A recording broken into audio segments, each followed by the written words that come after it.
Welcome back. We're continuing our cricket marathon on this Wednesday edition of The Zone. The Royal Challengers Bengaluru were crowned Indian Premier League champions for a first time on Tuesday following a 6-wicket win over the Punjab Kings in the decider in Gujarat. Although an emotional Virat Kohli was happy to end both his RCB's 18-year wait for their maiden title. The global cricket icon was quick to contextualize the win with respect to his many international achievements. This moment is right up there with the best moments I've had in my career, but it still marks 5 levels under Test cricket. That's how much I value Test cricket, and that's how much I love Test cricket. So I would just urge the youngsters coming through to treat that format with respect, because if you perform in Test cricket, you walk around anywhere in the world, people look you in the eye and shake your hand and say, well done, you played the game really well. So if you want to earn respect in world cricket all over, take up Test cricket, give your heart and soul to it, and when you walk out with wonders the other side, then you gain respect of the cricket world with legends like yourself. It's an interesting point of discussion there. Our analyst Fazir Mohammed joins us via Zoom to give his assessment of just where Test cricket ranks among the many iterations of and levels of the sport. Wayne Lewis is also still with us in studio to add to the discussion in a really fruitful way. But Faz, let's start with you, right? Because we've been saying that Test cricket, okay, not we, but quite a few people have said that Test cricket is dying, especially here in the region. I mean, it's easy for Virat Kohli to mention and encourage young Indian cricketers to really embrace Test cricket because, one, there are a lot of them still pretty interested in playing cricket overall, including Test cricket. So is that the context we should view it from in terms of Kohli speaking to his Indian cricket audience and not to just look at it from a wider view from other territories, including the West Indies, who we've been struggling for a while? And I think he's giving a global perspective. I think what Kohli is doing there is more or less contextualizing. And let me say right off the bat that I'm obviously biased because I come from the era when Test cricket was everything. Even though I was 10 years old when the West Indies won the World Cup, it was still very much Test cricket. And then you gradually became aware of the value of the limited over varieties of the game. And I think it's interesting that Kohli, who is a product of the generation in which T20 flowered and one-day cricket was already well established, white ball formats was threatening to take over, and that phrase about Test cricket being dying, I think we've been hearing that for decades. It's sort of like the saying we hear in Trinidad and Tobago around every carnival season, that calypso is dying. And again, it really depends on people's value systems and the value that they place to different things. And clearly in Kohli's eyes, and you can understand why, because look at the reaction to that series against Australia, even though they lost in Australia. Look at the anticipation ahead of the series against England, and then the Ashes series coming up towards the end of the year. And yes, to your point, Donald, about so many of the other nations struggling financially, empty stadia, hardly anyone watching, it does look as if Test cricket is dying, but still people value performances in that format. They still reference it to a tradition that goes way beyond 130 years, almost 150 years now. So yes, you can understand that Kohli is putting that in the context, not just for the young Indian cricket fan or cricket player, but also globally to emphasize the value of Test cricket. Having said that, we know that there is a big three in cricket and Test cricket in particular, and we're talking about India themselves, Australia and England. New Zealand, of course, they've done really well in recent years to be a part of the Test Championship. But there is a disparity, and you've spoken about in the past in terms of where the wealth of the finances as well as the audience here, and of course where the best cricket is being played, is with the top three at the moment, and that needs to change in order for the sport to survive, and Test cricket in particular.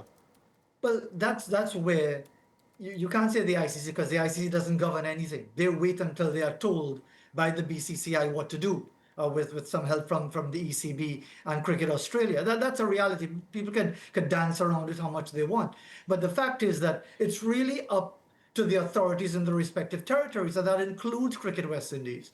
That includes the Pakistan Cricket Board. That includes Cricket South Africa, whose team has made it to the World Test Championship final and generated quite a bit of discussion as to whether they were worth it because they didn't play England or Australia on the journey to get there. So it's up to those territories, whatever their financial challenges, whatever the big three are up to, because they are equally myopic and narrow-minded in that regard in pursuing their own interests.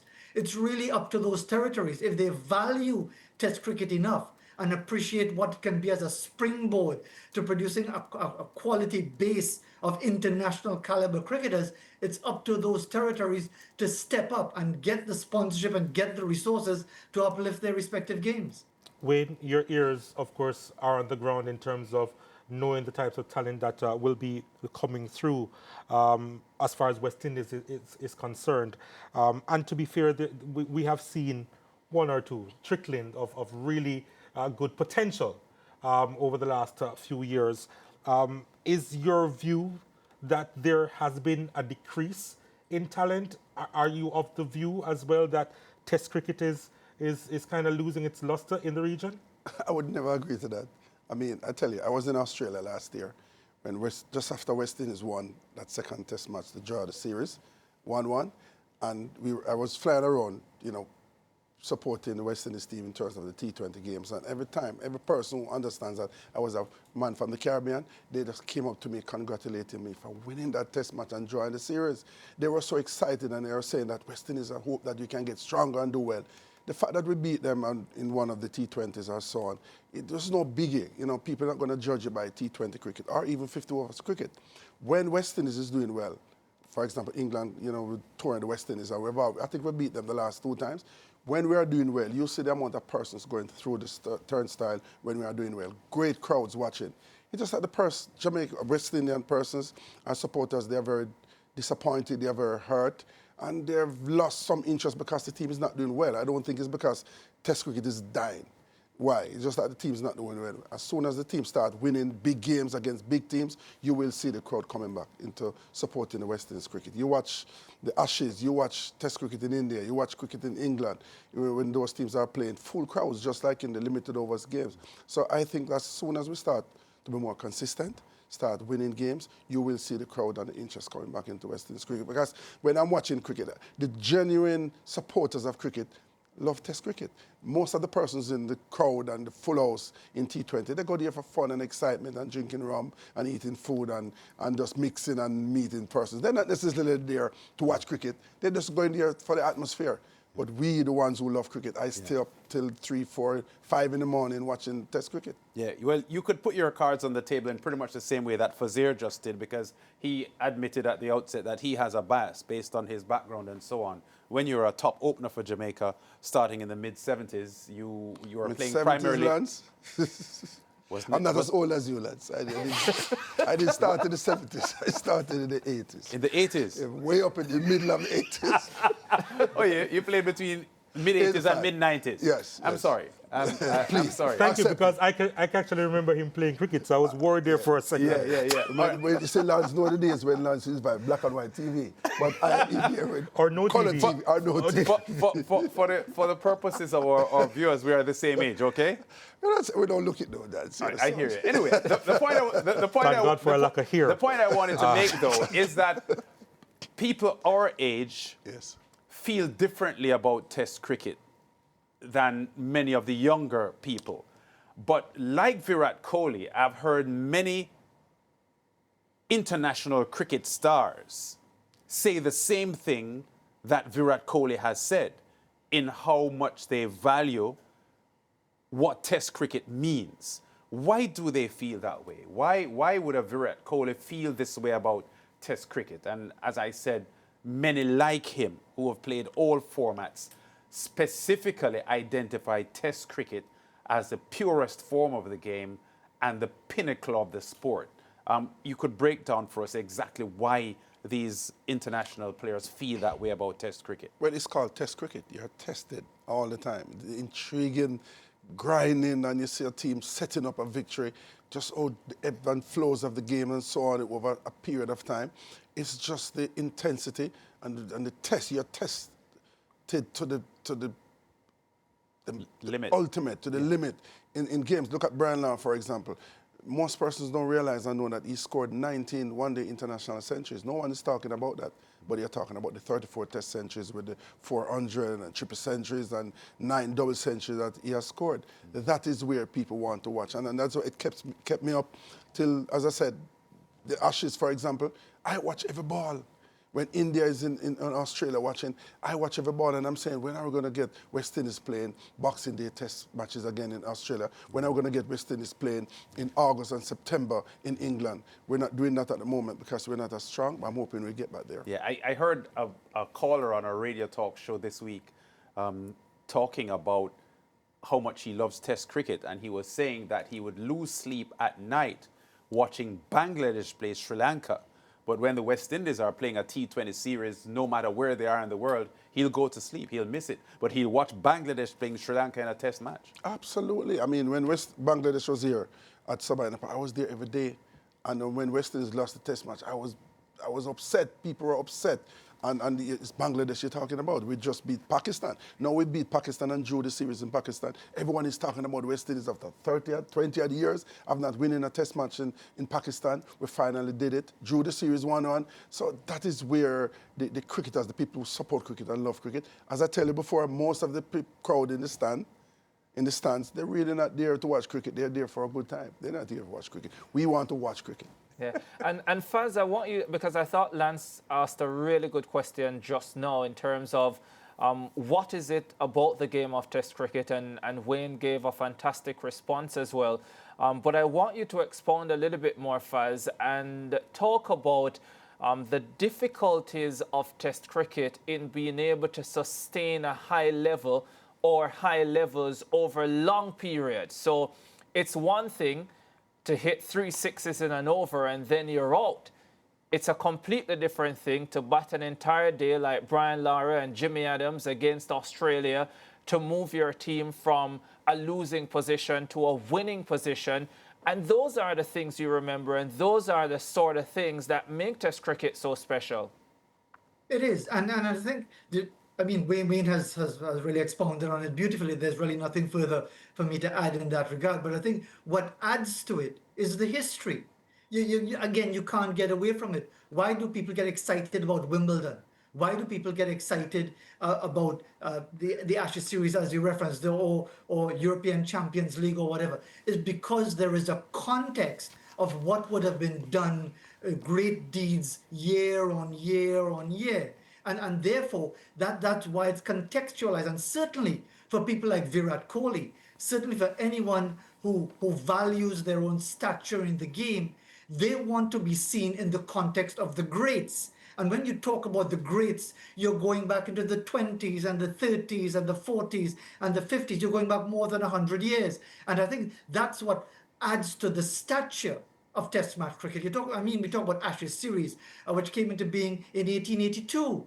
The first series played between those two nations was 1877. So apart from the rigors of batting through sessions, regaining concentration, coming the next morning and ensuring that you're keyed in and tuned up, because it just takes one delivery to get you out, and valuing those innings, I think it's all because there is a context that you say, well, I saw that innings by XYZ, and it reminded me of 40 years ago at Sabina Park when so-and-so did this and that. And I think that's what adds to the narrative of Test cricket, because it has so much history and tradition that people reference so often that it's inevitable that you measure yourself based on that great bit of history.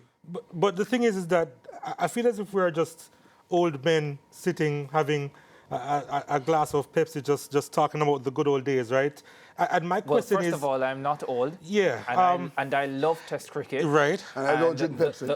I don't drink... All right. And those who turn up to watch Australia, India, they are not all old people. Okay. The record crowds that we saw in the last Australia-India Test series. Right. Or if it's England taking on Australia. You did a survey? No, the crowds are there. Absolutely. The numbers are there to tell Right. you that Test cricket is still alive and well. What people want to see is quality Test cricket. And as Wayne has said, All right. unfortunately, we don't have quality Test cricket All right, in the West Indies. But let that's me in the put it West another way Indies. then, I'd like right? to make a How point. many, hold on, how many of our young cricketers would make the same point as a Virat Kohli is making right now in terms of the standard of Test cricket and where it should be as far Young as... cricketers, where though? Okay, starting from West Indies, They at want home. Test cricket. They don't tell you that they want to play 50 over T20. They want to play Test cricket. Which youngster? All the youngsters No, I'm all talking the about. youngsters. But hold on, Donald. You're shouting up, but the answer will remain the same way you shout right now. Okay. I'm just all the youngsters? Wait. all youngsters. All the time? When you talk to them, they want to play Test cricket. Let me give you a scenario, my position, I break down this thing now. There are certain batsmen in international cricket scoring a lot of runs in 50 overs cricket. And there are calls for them to play more Test cricket because they're doing so well. You need to understand that 50 over cricket and T20 cricket is skewed towards batting. All the rules are around batsmen. So you find a guy would score 100 in a 50 over game because a particular bowler, he only has to deal with that bowler for 10 overs. In a Test match, when you walk out and a bowler has the ball consistently under your neck and in your shoulders and your arm, and you have to do that and survive him for 2 hours from in the morning till lunchtime, the intriguing situation around that, just to watch that batsman trying to break down this bowler and you're hoping that he'll get tired, and he never gets tired. He just continues to come at you. For you to bat through that and still go on and make a century or a double century, that is just amazing, and people really love and enjoy to see that, the battles between bat and ball, the equality of it. In 50 overs cricket, you don't have that intrigue. God just hitting the balls all over the place, and maybe at the end of the game, you might find some excitement if the scores are pretty close at the end. That's about it. And you're talking about youngsters noticing that and wanting to be a part of I'm Test not going to cricket? repeat myself. You know. Because I keep saying the same thing.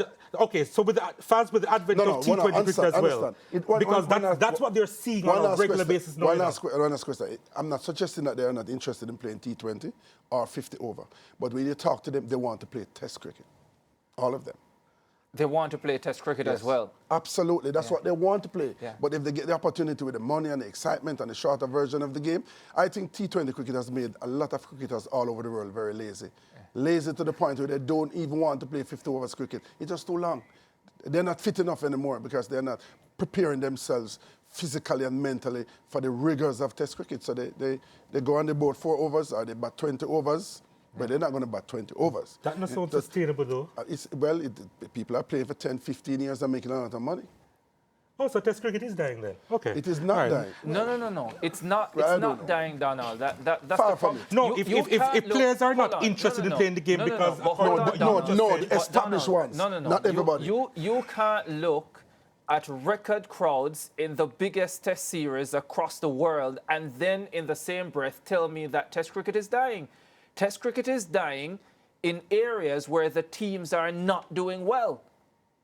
It's as simple as that. If Jamaica's track and field stopped doing well tomorrow, then nobody would turn up at the National Stadium to see athletes who can't make a World Championship or an Olympic final run. They turn up because the very best are there. And sometimes even when the very best are there, they are not turning up. So imagine if they don't have the very best. And that is what has happened to Test cricket, and especially in the Caribbean, where we don't have players, and I mean no disrespect to the players who are playing, we don't have players who anybody really wants to turn up and watch.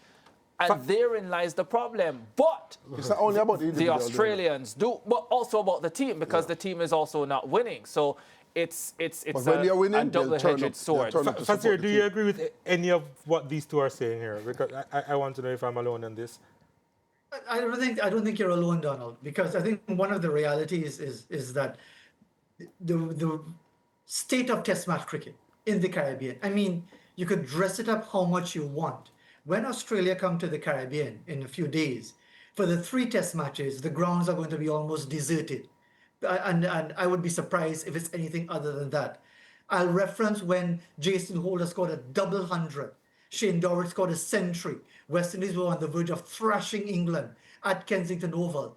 And after the match, speaking on television to the television interviewer, he was saying, I would like our Barbadian fans to come out tomorrow to see us. Because what is he saying? That even when the team seems to be doing well against an old enemy, people are disillusioned. So that is the side. It's different from what Wayne is saying about the players. But what you have is an environment of disillusionment. And the facts are there. We could dress it up how much we want. The fact is that in most of our Caribbean territories, certainly the established ones, when test match cricket is played, almost no one is there. And that speaks to a failure to, one, the team to perform consistently well, as to Ricardo's point, and two, for the authorities to present test cricket as something that is of value. But that's a bigger discussion that we don't have time for. But Faz, sorry. You have 30 seconds, Wayne. Faz, I beg to differ. I always respected Fazir Mohammed's opinion on many issues, but I have to disagree with you on this one, Faz. When England travels to the West Indies, we've always had good crowds because we have done well against them.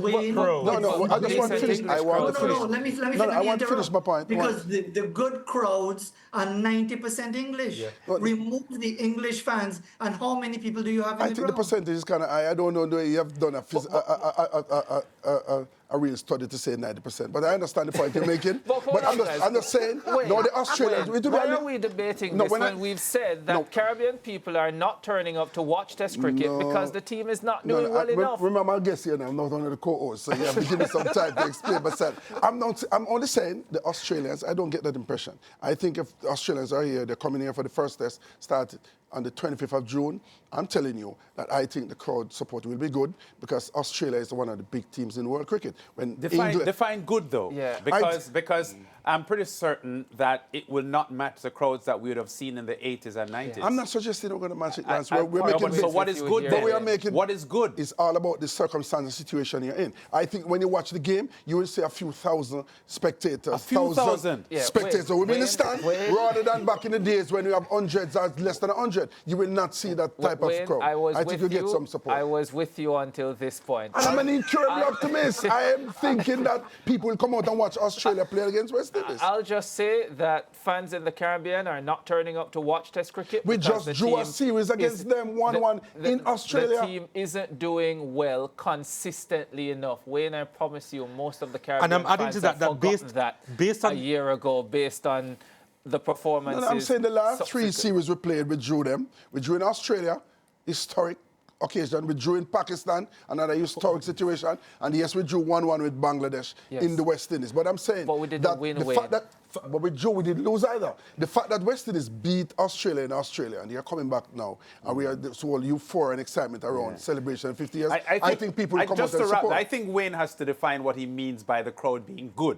Because in the 70s and 80s, the Kensington Oval, Sabina, Queen's Park. It wasn't good. It was great. Bursting 70s and 80s, Lance? Yeah, bursting at the seams. It was great, Lance. Up to 95. Lance, it was great then. It's going to be good now. Bursting at the seams. There's a difference between great and good. We'll have to go to our break, Yeah, guys. but hold on a second. One more point. In terms of what Faz just said about the environment and us being disillusioned about what's happening with West Indies cricket, that environment is supposed to be breeding the next set of cricketers who you say would still be interested in Test cricket. But hold on, and I'm saying that they won't be able to thrive because of it. The problem is you're limiting this conversation to a West Indies context when this conversation is a global discussion about Test cricket. That's the issue. Yes, there are issues with Test cricket in the Caribbean, and we have stated the reasons for that, but can we say the same about Australia and England or those are the big two? India, Come on, really? South Africa, New Zealand, where the crowds turn out to watch their teams? We have to go to break. Maybe another day we'll take after the series when West Indies crowd turns style. Yeah, carry the picture of the people in the stands. I'd love to see that. You're an incredible Mute the mics and go to break, guys.